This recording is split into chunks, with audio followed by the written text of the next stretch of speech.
Historias de Viva Voz. La Comisión de Historia y Cultura de Los Mochis presenta Historias de Viva Voz. Entrevistas, personajes de nuestra región, historias y crónicas contadas de viva voz.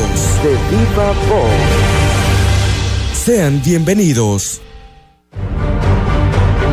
Buenas tardes, bienvenidos a un programa más de Historias de Viva Voz, el programa de la Comisión de Historia y Cultura de Los Mochis, en coordinación con la Universidad de Occidente. Los saluda José Armando Infante y nuestro saludo también para René Cardona en controles.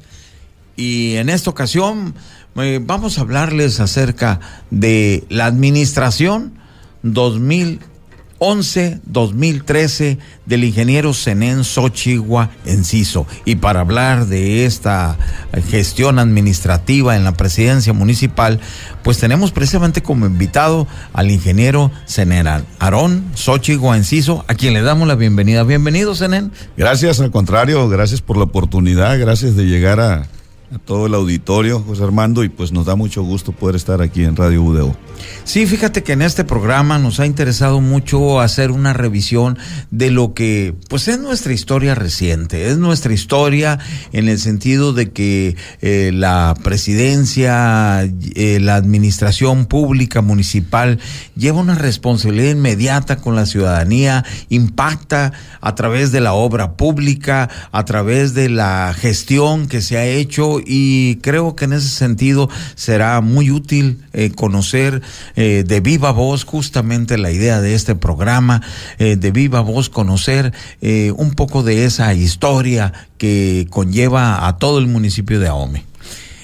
Para empezar, yo quisiera primero ubicarnos tu presencia dentro de la función pública, tus aspiraciones políticas. Bueno, tienen un antecedente, y en esto me quiero referir precisamente a tu padre, Zenén Xochitl Valdés, y que me gustaría que de una manera concisa quizás, pero si nos pudieras hablar de qué es precisamente lo que te deja esa experiencia, esa trayectoria de tu padre en la actividad pública.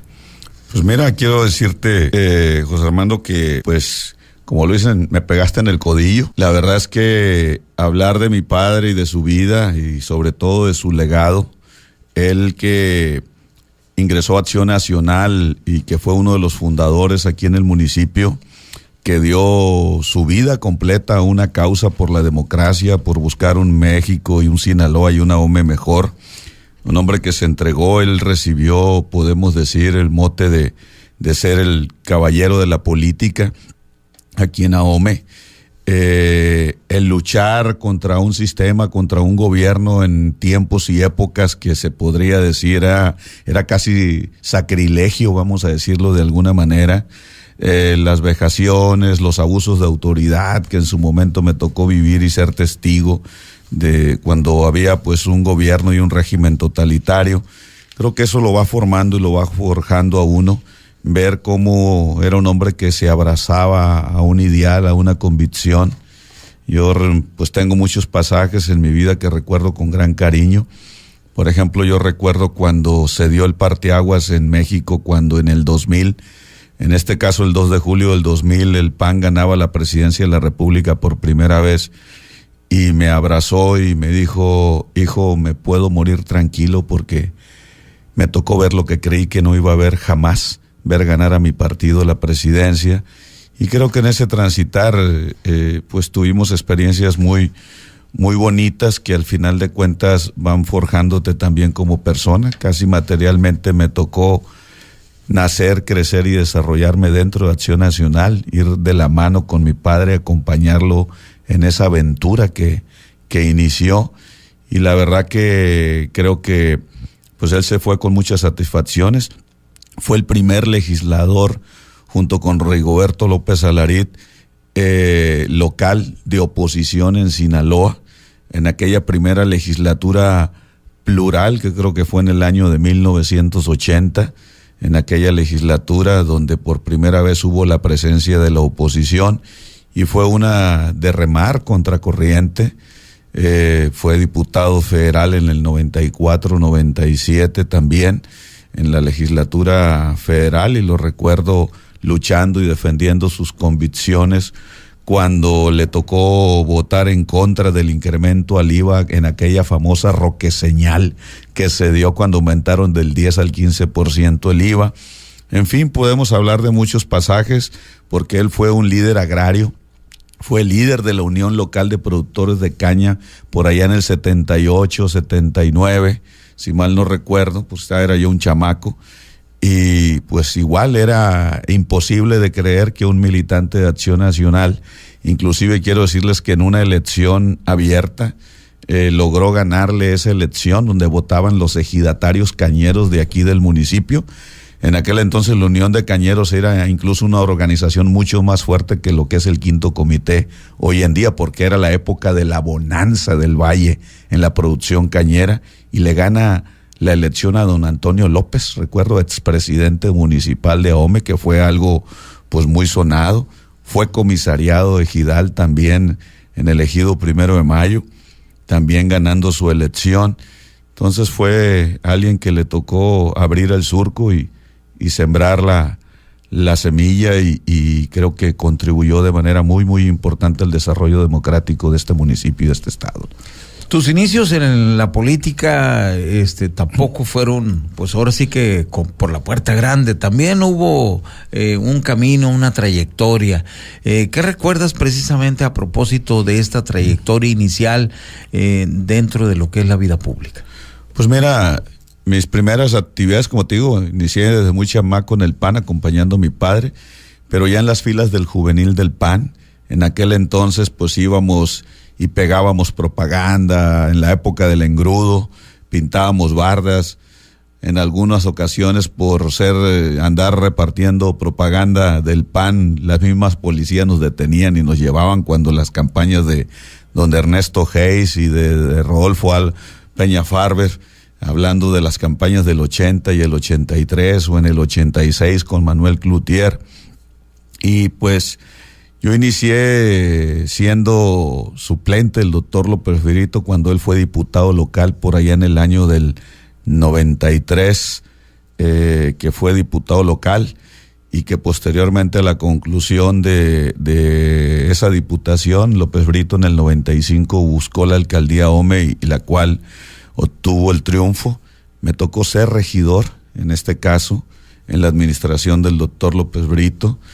Y pues empezamos a forjarnos en lo que es la vida pública, ¿no? En este caso, pero empezamos desde abajo, en la talacha. No ha sido fácil, como dices tú. Y aparte, remar contracorriente y participar en un partido político que la verdad pues se veían muy lejos o lejanas las posibilidades de triunfo. Y cuando ganábamos, pues nos la hacían tablas, ¿no? Entonces, pues más complicado todavía. Entonces, en la historia política del municipio me tocó ser protagonista cuando López Brito gana y ir acompañándolo en esa fórmula. Al concluir mi regiduría, participé para ser diputado local en aquel entonces. Mi partido me postuló, me puso en las diputaciones de representación proporcional y logré ser diputado en el Congreso del Estado en la 56 legislatura, hablando del año del 98 al 2001. Posteriormente, al concluir la diputación, pues ya estaba el gobierno de Acción Nacional gobernando este país. Tuve la invitación de ir a la Sedesol como subdelegado inicialmente. Posteriormente, pues al año de estar en la dependencia, recibí la oportunidad de ascender a delegado de la Sedesol, dependencia en la que estuve 7 años. La verdad es una de las experiencias más bonitas porque tuvimos la oportunidad de servir a la gente que más lo necesita. Nosotros nos tocó echar a andar los programas de desarrollo social, por ejemplo, como los programas de adultos mayores que hoy están funcionando, los programas de estancias infantiles, los programas de rescate de espacios públicos, del hábitat, programas de vivienda, atención a jornaleros agrícolas, en fin, una diversidad de programas que maneja la Sedesol, atender a las personas en condiciones de desastre cuando venían los huracanes, las inundaciones. pues estábamos al pendiente nosotros de atender y habituallar los albergues, en fin. Es una labor social muy intensa, manejar en aquel entonces, o coordinar, vaya, porque había un delegado, el sector, como el programa Oportunidades, los programas de DICONSA, de LICONSA, en fin, donde sumábamos esfuerzos quienes estaban al frente también de estas instituciones y lográbamos hacer un equipo de trabajo muy, muy importante. En aquel entonces Coret también estaba dentro de la CEDESOL y llevábamos escrituras para darle certeza jurídica a muchas familias al otorgarle las escrituras sin costo. En fin, fue un trabajo muy interesante, muy intenso en la Secretaría de Desarrollo Social. Posteriormente yo presenté mi renuncia a esta dependencia para buscar la presidencia municipal de Ahome. Los ahumenses pues me dieron la confianza y creo que fueron 3 años muy fructíferos donde dimos lo mejor de nosotros mismos para poder estar a la altura de lo que la sociedad demandaba y sobre todo atender la problemática. A mí me da mucho gusto cuando voy a las comunidades, a las colonias, que la gente me reciba y me salude con afecto, que puedas ir a cada lugar de este municipio y sobre todo llegar con la frente en alto y poder estrechar la mano pues de muchas familias a las que pudiste servirle y que te muestran gratitud con el esfuerzo que se hizo cuando ellos nos dieron la oportunidad. De hecho, este paso por CEDESOL te permite también hacer una radiografía de lo que es el municipio, poder conocer de manera muy directa las necesidades, porque pues el CEDESOL tiene que intervenir justamente en los puntos críticos. Sin embargo, pues hay situaciones que van más allá y que tenemos, por ejemplo, severos problemas de vivienda, una vivienda que si bien Infonavit fue cubriendo esas necesidades en parte, pero también tenemos que un paulatino por decirlo así, sobreprecio que va teniendo la vivienda, y muchos quedan al margen de este tipo de prestaciones. Ya no se diga en las comunidades rurales, en donde también existen pues viviendas precarias, y que este tipo de problemáticas a través de la delegación de CEDESOL pues te dio la oportunidad de ir conociendo. Sin embargo, cuando ya tuviste la oportunidad de ser candidato, ¿qué fue lo que observaste dentro de esa campaña?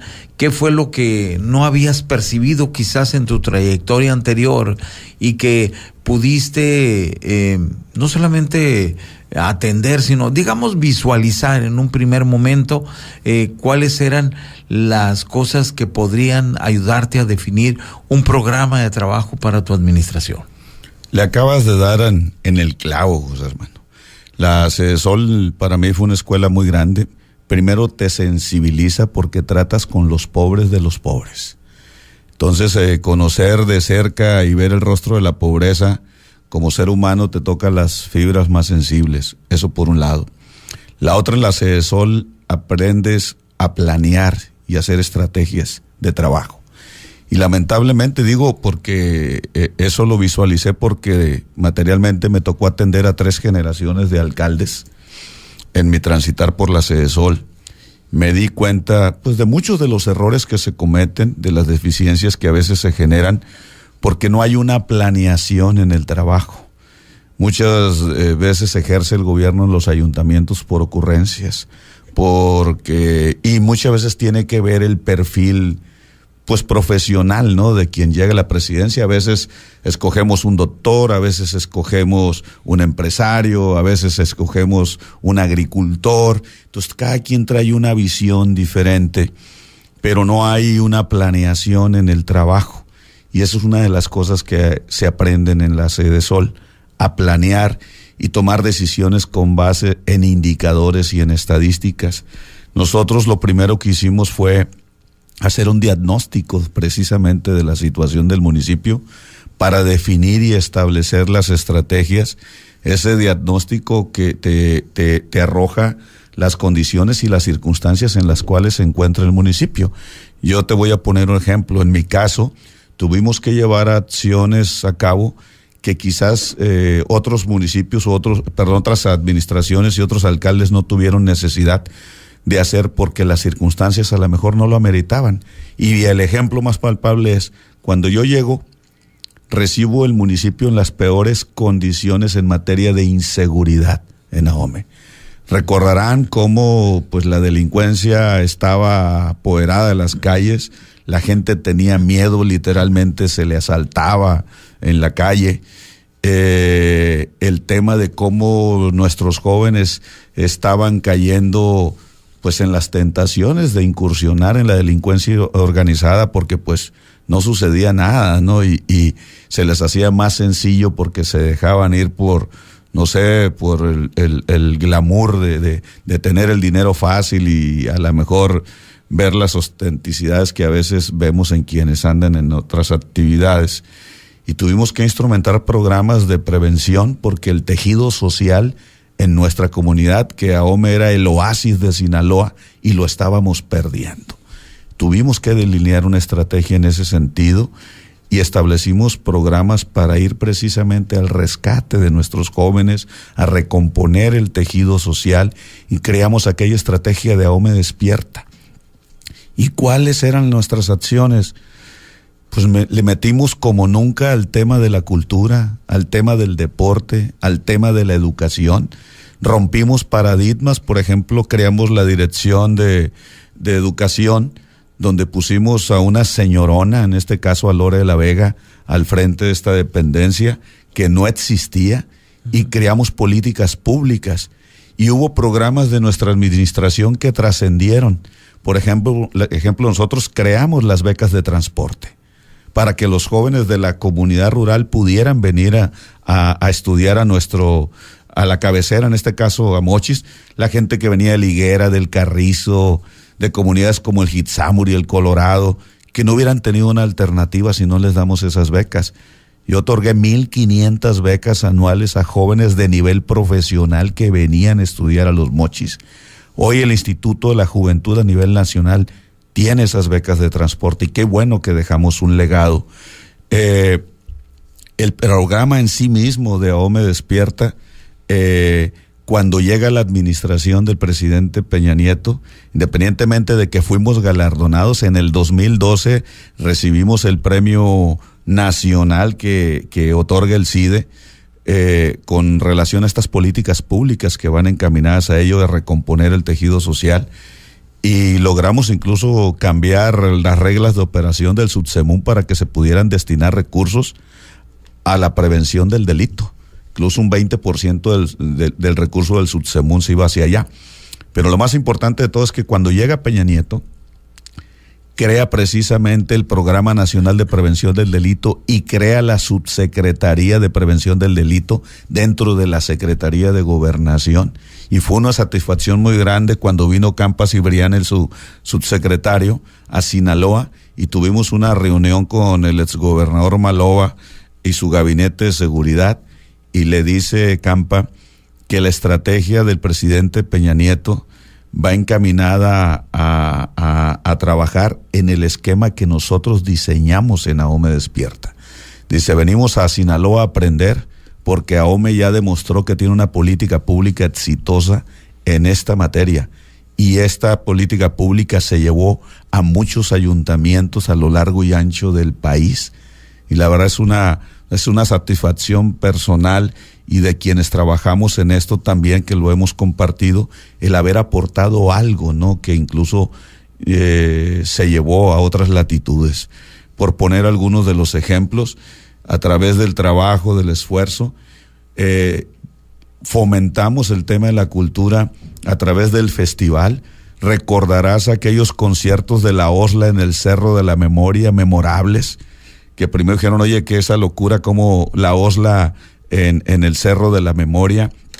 Y si hay algo que le da identidad a un pueblo, pues precisamente eso, y nosotros quisimos regresarle el sentido de pertenencia, que no olvidáramos quiénes somos, de dónde venimos, esta bendita tierra, cuál es su origen, de gente de trabajo, que no tenía nada que ver, que esto se forjó por gente emprendedora, visionaria, y que no tenía nada que ver con las otras actividades que empezaban en un momento determinado a ser tentación para la propia población, sobre todo los jóvenes. ¿Qué hicimos? Fuimos al rescate del Cerro de la Memoria, hicimos una infraestructura, la ciclopista, acondicionamos, promovimos el proyecto que se concluyó en la siguiente administración del anfiteatro, recuperamos y invertimos y arreglamos la Casa de la Cultura, pero no solamente eso, empezamos a promover talleres para los jóvenes que quisieran trabajar alguna expresión artística desde la música, la pintura y otras actividades. Nos fuimos al rescate de la plazuela 27 de septiembre, nos fuimos al rescate de la plazuela en la villa de Ahome. Recordarán la remodelación que hicimos del Boulevard Rosendo G. Castro y que sacamos la locomotora que estaba ya pudriéndose en los patios del Ingenio y la pusimos sobre el bulevar donde antes era la ruta y que ya muchos ciudadanos en Ahome pues no sabían o desconocíamos que por ahí transitaba el ferrocarril, que por ahí sobre el bulevar estaba la estación de ferrocarril en aquellos años, y era regresarle a Ahome ese sentido de pertenencia.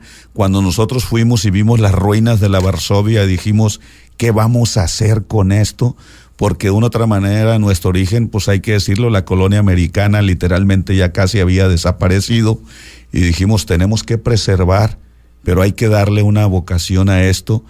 Y nació el proyecto de lo que es hoy el Museo Trapiche, donde muchos ciudadanos se sumaron en este proyecto y que gracias a esa suma de esfuerzos tenemos hoy pues esa joya, ¿no?, que es el Museo Trapiche, y que nació en nuestra administración dentro de esa visión.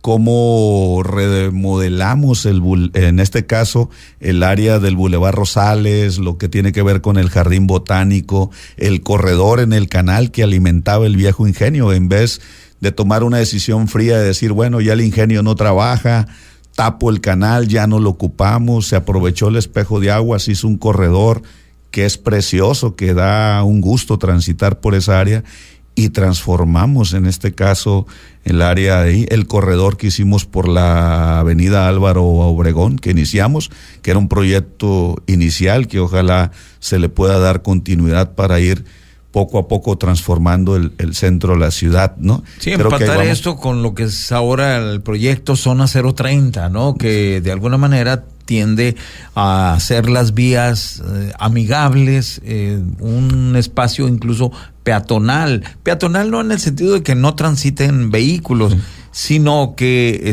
puedan apropiarse de las banquetas para transitar por ahí, y que esto pueda llevar a que el comercio se active, pero sobre todo recuperar los espacios para el ciudadano. Definitivamente la tendencia en el tema del desarrollo urbano es ese precisamente. Incluso nosotros, si vamos ya a muchas ciudades en el país, los centros históricos ya se acotaron, las áreas de estacionamiento literalmente casi se eliminaron para poderle dar la posibilidad al peatón y pensar no en el auto, sino pensar en la persona, que es la tendencia en este sentido. Y yo felicito en el sentido de que se sumen los esfuerzos, que las siguientes administraciones, pues cada quien vaya poniendo su ladrillito y esto vaya mejorando y vaya avanzando, y que haya continuidad en los proyectos, y no porque a lo mejor alguien inició los tires al tambo de la basura y quieras reinventar las cosas, ¿no? Entonces, por ejemplo, el tema del Festival de la Ciudad, nosotros lo institucionalizamos y lo decretamos porque precisamente la gente que tiene que ver con el tema de la cultura dicen, oye, hay una serie de altibajos, a veces llega un presidente que sí le atrae el fomento de la cultura, pero después llegan otros pues que no les atrae, que piensan que están tirando el dinero en este tema, y literal pues cae en un bache el desarrollo cultural. Por eso nosotros decretamos en un momento determinado el festival para que los que siguieran pues tuvieran la obligación de hacerlo, ¿no? Algunos le pondrán más ganas, otros menos, pero al final de cuentas que hay una continuidad y que no se pierda el tema de las actividades culturales. Creo que logramos tener una aportación muy importante en ese sentido. Le regresamos la tranquilidad a la ciudad, encauzamos a los jóvenes, hicimos la banda orquesta regional, recordarás los conciertos con ellos. los jóvenes que también formaron el coro y la orquesta infantil juvenil del municipio. Sí, se dotó también de instrumentos a estas bandas, ¿no? Sí, totalmente, y de maestros calificados también en esto. O sea, que era una inversión muy importante, un empuje a la cultura. No sé, pues tú eres el experto, el historiador en los últimos años. Me atrevo a asegurar que ha sido una de las administraciones que le ha apostado mucho al desarrollo cultural y todas las actividades, el concierto de la OSLA, cuando inauguramos la plazuela 27 de septiembre, por ejemplo, memorable. Muchas actividades que la verdad que recordamos con mucho cariño, cómo tratamos de aportar a la gente. Decían, oye, ¿por qué hacen este tipo de actividades? Porque en la medida que generas la convivencia y tienes una sociedad que interactúa,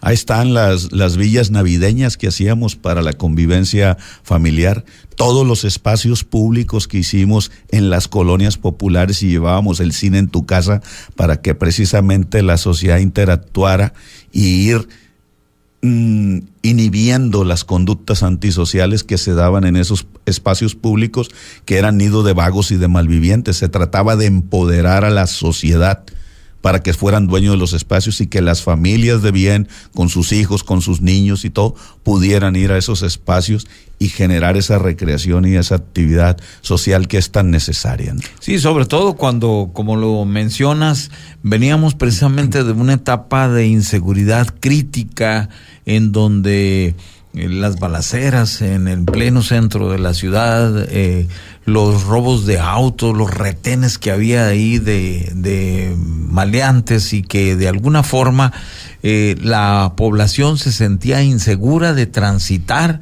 en su ciudad, de hacer uso de sus propios espacios. Y esto pues fue cambiando de manera paulatina, pero para esto también se necesita un poco el concierto de los otros niveles de autoridad. Me refiero al estatal y al federal. ¿Cómo se planeó, se definió esta estrategia conjunta de los distintos niveles de gobierno para combatir este tema de la inseguridad? Sí, mira, el tema de la inseguridad, sin duda, el rol fundamental pues tiene que ver con el respaldo que tienen los otros niveles de gobierno, en este caso el gobierno federal y el gobierno del estado. O sea, sería no podemos ni siquiera minimizar esto porque gracias a ese respaldo logramos muchas cosas, ¿no?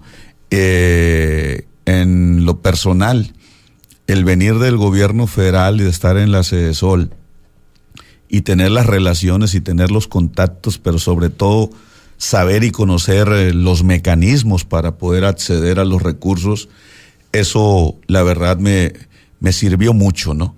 Me sirvió mucho el tener una relación en aquel entonces con el presidente Calderón, pues me permitió aterrizar muchos recursos de distinta índole. Por ejemplo, fuimos el primer municipio en el país de manera per cápita el que más espacios públicos hizo a nivel nacional, por poner un ejemplo. Los recursos que bajamos para poder hacer pues obras de infraestructura como las carreteras que hicimos para acá en comunidades indígenas, por ejemplo por el lado de Chocagüe, por el lado de San Miguel rumbo al Chalate y la bajada de San Miguel, obras de circuitos que se lograron generar en su momento por allá por las bolsas de Tozalibampo, Aljitzámuri, en fin, etcétera, que logramos empujar. Muchas vialidades en la administración nuestra, logramos dar banderazos de muchas obras que hoy vemos un Mochis diferente. Ahí está la prolongación del Boulevard Rosales hacia el sur, que pues sin duda pues viene a ser un factor de detonante en el desarrollo de la ciudad. Los libramientos que se hicieron tanto al oriente como al poniente para darle mayor fluidez a la ciudad, la apertura de vialidades como fue la avenida de Gollado, como fue la Belisario Domínguez también hacia el sur para poderle dar una mejor movilidad a las familias, el Boulevard Agustina Ramírez, el Boulevard Clemente Valenzuela, donde está la nueva plaza ahora precisamente por allá, donde materialmente pues era un nido de basura, ¿no? Y de contaminación, y logramos pues detonar estas áreas a raíz de estas inversiones. Y algo muy importante, nosotros le dimos a cada decisión y a cada acción un sentido social. Por ejemplo, nosotros iniciamos en un hecho inédito la pavimentación de calles en las comunidades rurales, y una de las cosas que hicimos fue trazar la ruta a la escuela para que los niños en las comunidades rurales no llegaran pues con los zapatos en la mano como sucede cuando llueve en la temporada de lluvias por las condiciones del terreno. Logramos dignificar, no recuerdo exactamente la cifra, pero entre 40 y 50 comunidades rurales hoy tienen una calle pavimentada, que precisamente es la calle que está frente a la escuela, y eso pues logramos obtener un beneficio adicional independientemente del tránsito vehicular. Entonces buscamos dignificar, de alguna manera, y mejorar la calidad de vida de muchos omenses en las comunidades rurales. Las techumbres, por ejemplo, en las escuelas, no ha habido una administración que haya hecho más techumbres que las que hicimos nosotros, alrededor de 120 techumbres. Hicimos 90 canchas deportivas, porque nos encontrábamos en las comunidades que el único espacio deportivo que tenían, que era la cancha, pues estaba destruida. De las 90, 70 fueron en comunidades rurales. Iniciamos 3 unidades deportivas en 3 sindicaturas, como fue el Carrizo, el Guayabo, y rescatamos la de Liguera de Zaragoza. Entonces buscábamos generarle condiciones para que los jóvenes tuvieran espacios donde pudieran practicar un deporte, una disciplina, en fin. O sea, generar las condiciones. No les podemos exigir si no les generamos las condiciones. Entonces, estos fueron las 3 vertientes articuladas en el tema del deporte, en el tema de la educación, y en este caso, pues en el tema cultural, ¿no? Que creo que fueron nuestros puntos de lanza. Muy bien. Estamos conversando con el ingeniero Zenén Aarón Xochitl Enciso acerca de su gestión como presidente municipal, la administración 2011-2013. Estamos en Historia de Viva Voz y vamos a hacer una pausa, y ahorita continuamos aquí en Radio Universidad de Occidente. Comuníquese con nosotros.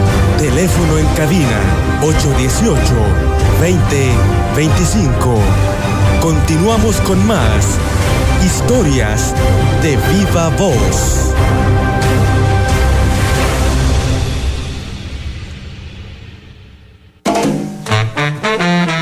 Cuando llega la noche, todo puede suceder. Desde la alegría, el ritmo, el bullicio y la fiesta, hasta el derroche total del romanticismo y la sensualidad. Noches de cabaret, porque la noche no solo se hizo para bailar. Noches de cabaret. Noches de Cabaret, lunes a viernes a las 9 de la noche en Radio Udeo. Una luz de esperanza, un programa de la Central Mexicana de Servicios Generales de Alcohólicos Anónimos. Reflexiones, testimonios, entrevistas y sobre todo, una luz de esperanza. Todos los sábados a las 9 de la mañana por la frecuencia de Radio Udeo